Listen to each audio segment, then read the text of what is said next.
Hello everyone. Today we are going to discuss a very important topic, urea cycle and the disorders associated with it. So first of all, why do we need urea cycle? We all consume proteins and that protein gets metabolized into amino acids, and from those amino acids the ammonia is released, and we do not want the ammonia in our body. But why don't we want ammonia in our body? Yes, it is very toxic for our body and especially for our brain. It can lead to cerebral edema, seizures, coma, and even death. That is why we do not want ammonia in our body. And to detoxify that, we need urea cycle to convert the ammonia into urea, as urea is less toxic and it can be excreted via our kidneys, right? So the proteins gets metabolized into ammonia, and this ammonia is very toxic, and we need urea cycle to convert this ammonia into urea, which can get excreted in via kidneys, right? Now, where do you think this cycle takes place? Not all the organs are capable of detoxifying the ammonia. There is only one organ in which this cycle can take place, and that is the organ for detoxification. Can anyone name that organ? Yes, that is liver. Only in liver the urea cycle can take place. So, site for urea cycle is your liver. That is why in cases of liver failure, you will see the symptoms of hyperammonemia, which we are going to discuss in some time. Now, where do you think organelle wise this cycle takes place? In the cytoplasm, in the mitochondria? Can any one of you remember that? Yes, this cycle is a bit different, that it does not take place in the single organelle. It requires two organelle for the complete cycle to take place, and it requires the mitochondria and the cytoplasm. So this is a special cycle because not all the cycles require two separate organelles to take place, right? There are only four cycles in our body which require two organelles to take place, the cytoplasm and the mitochondria. And to remember that, I have made a small mnemonic which you can use, right? So uh, the pathways that require both the cytoplasm and mitochondria to take place. And the mnemonic for that is hug pathways, right? These hug pathways require the both cytoplasm and mitochondria to take place. Now, what does H stand for? H is for heme synthesis. U, we are studying the cycle, that is urea cycle. G is for gluconeogenesis, and P is for pyrimidine synthesis. So these cycles require both organelles, your cytoplasm and mitochondria, to complete that cycle, right? Now let's get on to the main cycle, the urea cycle. So remember, there are few rules which we have to follow while in order to remember the cycle. The first rule is the first two reactions has to be will be taken in the mitochondria, right? And all the rest reactions will be occurring in the cytoplasm. So first two reactions will be occurring in mitochondria. Second, all the enzymes which start with the letter A are present in the cytoplasm. This is the second rule. And third, to transfer anything from inside or to outside, from mitochondria into the cytoplasm or from cytoplasm to mitochondria, you will require the transporters. Fourth rule, all the enzyme which has synthetase in their name, they will require energy, ATP, to take place, right? So all the reactions which have the enzyme with synthetase in their name, they will require ATP to take place. So we will follow these simple rules and we'll see how the cycle goes. I have not made a mnemonic for this cycle because this is a comparatively simpler cycle for you to remember. And if you keep making mnemonic for everything, in the end you will be having so many mnemonics which will be difficult for you to even remember what does that mnemonic stand for. So it's easy if you remember this cycle, as it is a simpler one. Now let's start. First two reaction in the mitochondria, right? So this is your mitochondria. We'll start with our famous ammonia. This ammonia, the culprit for which this cycle is occurring. With the ammonia, there is the carbon dioxide combines with the ammonia, and it gets converted into carbamoyl phosphate, right? This is mitochondria. So ammonia combines with the carbon dioxide to form carbamoyl phosphate, and the name of the enzyme is very simple: carbamoyl phosphate synthetase, right? So the fourth rule that we had, if the enzyme name has synthetase in its name, then it will require some ATP to take place. So let's give this enzyme its ATP. It requires 2 ATP, right? And those 2 ATPs get converted into 2 ADP, right? So the enzyme name is carbamoyl phosphate synthetase type 1. There is another form of this enzyme, carbonyl phosphate synthetase 2, that is present in the cytoplasm. So remember this one also. And not only it requires the ATP, it requires something else as well. And that something is very important for this reaction, and that is an acetyl glutamate. That is sort of a activator for this reaction. Without the activator, the reaction won't take place. So it requires 2 ATP and 1 N-acetyl glutamate. Now what happens with this carbonyl phosphate? It combines with something else, and that something else is ornithine.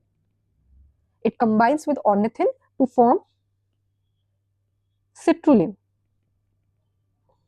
right?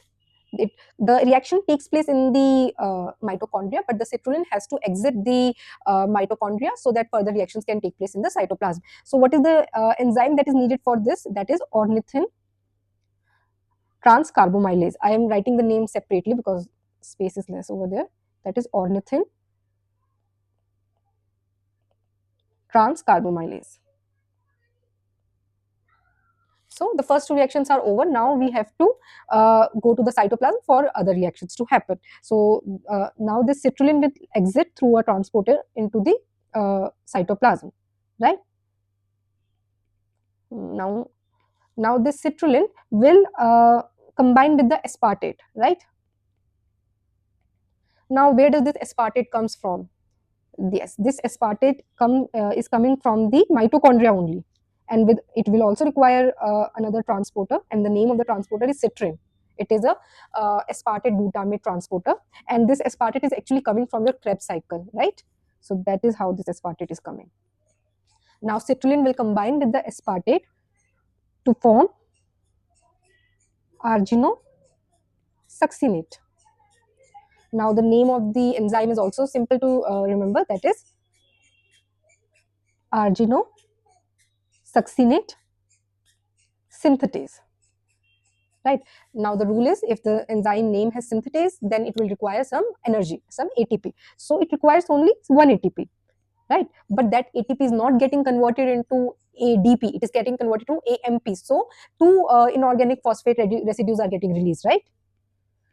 In the first reaction, it was requiring 2 ATP, and those were getting converted into 2 ADP, and ultimately 2 inorganic phosphates were getting released. In this reaction, though it is requiring single ATP, but it is getting converted into monophosphate. So ultimately 2 inorganic phosphates are getting released. So the equivalence is the equivalence will be equivalent to using 2 ATP, because ultimately the amount of inorganic phosphates are getting released, that is more important. Now the other reaction is arginosuccinate lyase. Lyase means breaking it down, right? Arginosuccinate, I am not writing the full form, lyase. You can write it as ASL, and this will get converted into arginine, and by breaking it, it will also release fumarate, and this fumarate will enter into the Krebs cycle. So that is a barter system. From the Krebs cycle, we took aspartate, and we are giving fumarate to that cycle. Now from the arginine, another enzyme will act on the arginine, that is arginase. Simple enzyme, right? And then it will generate ornithine back. Now where is urea? The cycle is getting complete, but we have not seen urea yet. In the last reaction, the urea is also getting released. While ornithine is getting formed, the urea is also getting released, right? So here, urea is getting released. Now this ornithine will use a ornithine transporter, right, to enter back into the mitochondria. Now this cycle is complete. Now you can see all the enzymes which are present in the cytoplasm are starting with the letter A. Yeah. So that is how you can easily remember this cycle. Now important things about the cycle. What do you think is the rate limiting enzyme for this cycle? Now the rate limiting enzyme in this cycle is carbonyl phosphate synthetase type 1, right? That is a rate limiting enzyme, and this is also the enzyme which requires N-acetyl glutamate as an activator. Now second question, how many ATPs are getting used? Though it is using only 3 ATPs, but the equivalence for that is equal to 4 ATPs, because one of them is getting converted into AMP, right? Now this is about the urea cycle, and now let's discuss the disorders associated with the urea cycle. Now let's discuss the urea cycle disorders. right? I have this urea cycles, the simple diagram for the urea cycle, and we'll see with each reaction what disorder will happen if there is a deficiency in any of the enzymes present. So let's start with the carboxyl phosphate synthetase type 1, right? If there is a problem with this enzyme, it will lead to hyperammonemia type 1, or the simpler form of saying that CPS 1 deficiency, right? And now the second enzyme, if there is a deficiency of ornithine transcarbamylase, it will lead to hyperammonemia type 2, and also it can also be called as ornithine transcarbamylase deficiency. Now the third enzyme, if there is deficiency of arginosuccinate synthase, what will happen? The product will not get formed, the arginosuccinate will not get formed, and the citrulline levels will rise. So this is the deficiency of this enzyme will lead to a disorder known as citrullinemia due to the rise in the citrulline level, which is type 1. This type is also very important. I'll explain it later. And if there is deficiency of enzyme arginosuccinate lyase, that will lead to a disorder known as arginosuccinic aciduria. Why? Because the arginine will not get formed, but the level of arginosuccinate will rise. So that is why we call this disorder as arginosuccinic aciduria. Now the last one, deficiency of arginase enzyme will lead to the disorder arginemia. So we are done with all the disorders in this image, but there are two disorders which are left. So do you remember that transporter which I talked about, that citrin, the aspartate glutamate transporter? Yes. If there is a problem with that transporter, that citrin transporter, that will lead to the disorder which is citrullinemia type 2, because the manifestations will be similar, but the defect is somewhere else, right? If there is problem with the citrin, the aspartate transporter, it will lead to citrullinemia type 2. And there is one more transporter that we talked about, that is our ornithine transporter, right? If there is problem with the ornithine transporter, then that will lead to a disorder which is known as triple H syndrome. Now let's discuss each disorder in a bit detail, right? So first one is your ammonia combining with the CO2 with the and forming carbamyl phosphate, and the enzyme is carbamyl phosphate synthetase type 1. If there is a defect with this enzyme, then it will lead to hyperammonemia type 1, right? So but this is lead to hyperammonemia, increased ammonia levels in the disorder. What else will get? There will be increased ammonia level. This ammonia will combine with the glutamate to form the glutamine, so the glutamine level will also be high, but as no carbamyl phosphate is getting formed, so there will be no carbamyl phosphate present, right? Now this carbamyl phosphate will combine with the ornithine to form your citrulline, right? The name for this enzyme is ornithine transcarbamylase. So when this is the most common enzyme deficiency, right? So this is the deficiency of ornithine transcarbamylase is the most common enzyme deficiency, and it will lead to hyperammonemia type 2. So what will happen when this enzyme is deficient? There will be hyperammonemia, but what else will be there, right? There will be increased level of carbamyl phosphate. This carbamyl phosphate is not getting used anywhere, right? Because it can't combine with the ornithine to form citrulline, so its level will rise. So this carbamyl phosphate combines with the gets used in the pyrimidine synthesis, which leads to formation of orotic acid, right? This orotic acid can be detected in your urine because it gets precipitated as pink crystals. So this orotic acid is very important in case of ornithine transcarbamylase deficiency, because there will be orotic aciduria present in that condition. There will be hyperammonemia, the glutamine level will also be high, but apart from that, there will be orotic aciduria present, which will precipitate as pink crystals in the urine. Now, what will happen with this citrulline? This citrulline will combine with the aspartate in presence of the enzyme arginosuccinate synthetase to form arginosuccinate. Right, when there is deficiency of this enzyme arginosuccinate synthetase, what will happen? There will be hyperammonemia present, because all the urea cycle disorders will lead to hyperammonemia. But what else would be there? Yes, this citrulline, which is not getting utilized, will lead to increased citrulline levels. The citrulline levels will be very high in this condition, and that is why this disorder is also known as citrullinemia type 1. Now this arginosuccinate, on this arginosuccinate, another enzyme will act, which is arginosuccinate lyase, right? And that will form the arginine. Now what will happen? In this condition, as arginosuccinate levels will be very high, so that will lead to arginosuccinuria,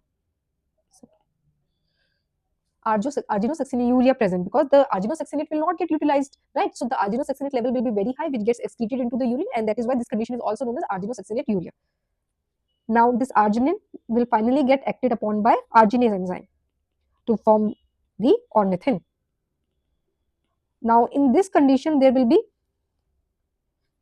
minimum hyperammonemia, because the nitrogen from the nitrogen already gets inculcated in the arginine, so that won't be that much toxic, so there will be minimum hyperammonemia present. There is something very peculiar about this condition. In this condition, you can get spastic diplegia like picture that can be seen in cerebral palsy as well. There will be increased tone in the lower limb, which can lead to scissoring of legs as well, right? Now this one thing I forgot to tell you, in this arginosuccinate lyase deficiency, there is one peculiar thing that you need to remember, that is the presence of trichorexis nodosa. Trichorexis nodosa. There will be nodes present in the hairs, that is known as trichorexis nodosa. In the at this nodes, the hairs get easily pluckable, can break easily, right? So that is it about all the enzyme deficiencies present. Now there are few things which I want to discuss. This is the formula for urea. Now in this formula, you have two nitrogen present. One of the nitrogen is coming from your ammonia, right? Where does the other nitrogen is coming from? Yes, this is coming from your aspartate. Now, all the urea cycle disorders are autosomal recessive, except what? That the one is the most common enzyme deficiency, which you cannot ignore. That is X-linked disorder, right? So all urea cycle disorders are autosomal recessive, except one, and that is getting started with the letter O only, except one. And that one is your most common enzyme deficiency, ornithine transcarbamylase, which is a X-linked disorder. Not that is a partially dominant form, and it is more common in the homozygous males, but some of the features can be present in the zygote females as well. So that is why this is an X-linked disorders. All other disorders are autosomal recessive. Now let's discuss the clinical features of urea cycle disorders. The clinical features are similar to hyperammonemia. So in any other condition where you can see the hyperammonemia, you will find the similar picture. So for the diagnosis, we will make a algorithm to how to suspect urea cycle disorders. So the clinical features are similar as you will find in any other hyperammonemia. In what other condition you can find hyperammonemia? Yes, other conditions in which you can find hyperammonemia is organic acidemias, and there are other conditions as well. So in newborn period, the child will become sick on after few days of life, like after 24 to 48 hours of the life, after the protein gets introduced into the feed, and it cannot detoxify ammonia. The ammonia level will rise, and it will enter the brain, and it can lead to lethargy. Features of raised ICT: there will be bulging fontanelles present. There can be seizures which can occur. Then there can be cerebral edema. Coma can happen, and ultimately the child can die. One other feature which can happen is tachypnea. This tachypnea will lead to CO2 washout. And with CO2 washout, what we'll get? We'll get respiratory alkalosis. This is very important in your diagnostic algorithm. You have to look in your question if there is respiratory alkalosis present with hyperammonemia, because in all of the conditions with hyperammonemia, you will find metabolic acidosis present. But if you do not have any metabolic acidosis present in a newborn child who got sick in just after a few days of birth, then you should suspect urea cycle disorder. In older children, it can when there is a mild deficiency, it can present later also, and it will happen like there will be some trigger like a fasting, high protein diet. After that, the child can have ataxia, psychosis, seizures can happen, right? So how will you diagnose urea cycle disorder? So suspect in all the conditions in which you are keeping the differential diagnosis of sepsis in a newborn, you should always check the ammonia levels. So when there is hyperammonemia present, you should do one ABG. And in the ABG, if it is metabolic acidosis present, then you should think about organic acidemias. But if there is respiratory alkalosis, then the possibility of urea cycle disorders is very high, right? And how will you diagnose the urea cycle disorder? You will do the plasma the specific amino acid levels, right? So we'll diagnose like this. First, see if the citrulline levels are high or low. In case of low citrulline levels, there are two possibilities. In case of high citrulline levels, there is one possibility. In case of high arginosuccinate levels, there is one possibility. And in case of high arginine levels, there is one possibility, right? So with low citrulline levels, you have to check the urinary or orotic acid levels. If urinary orotic acid levels are low, that means this is your carbamyl phosphate synthetase type 1 deficiency. If the level of citrulline or urinary orotic acid is high, then that is your ornithine transcarbamylase deficiency. In case of high citrulline levels, that means this is a citrullinemia, right? Type 1, also known as arginosuccinate synthetase deficiency. In case of high arginosuccinate levels, that means this is arginosuccinate aciduria. That means this is arginosuccinate lyase deficiency. And the last one, in case of very high arginine level, that means there is arginase deficiency. Now, what other thing you should remember? Your ornithine transcarbamylase is your most common disorder, most common urea cycle disorder, and also this is the only X-linked disorder. All other disorders which we are talking about are autosomal recessive. Now, what about arginosuccinate lyase that you should remember? It is associated with the trichorexis nodosa. What about the arginase deficiency that you should remember? In this condition, you will have minimum hyperammonemia present, and the child can present as spastic diplegia, the increased tone in both the lower limbs.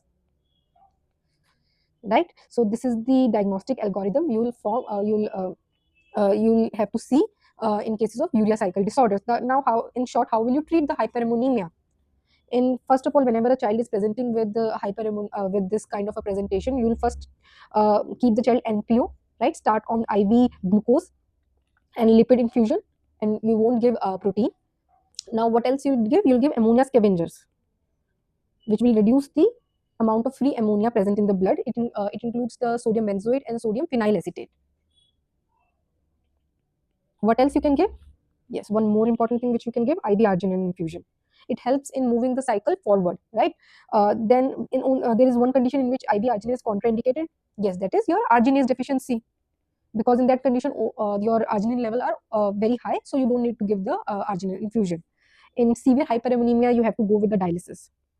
And in long term also, this is for acute presentation. Long term also, these children are kept on a low protein diet and given sodium benzoate. But if any of this child present with the liver failure, then you have to do the liver transplant in that condition. Now, one condition with which I was talking about, when there is problem with the ornithine transporter, there's triple H syndrome. Each H will tell you what the disorder stands for. The first H is for hyperammonemia. So in this disorder, your ammonia levels will be very high. The second H is for hyperornithinemia. So there will be increased ornithine level, because ornithine is not getting transported into the mitochondria, so its level in the cytoplasm will rise, right? So increased ornithine. And last H will stand for homocitrullinuria. So increased homocitrulline level in urine, not in blood, urea, right? Increased homocitrulline in urine. This is a rare disorder, and this is also autosomal recessive. It happens due to defect in the ornithine transporter. So the ornithine from the cytoplasm cannot enter back into the mitochondria. So that is it about the urea cycle disorders. I hope you like the topic.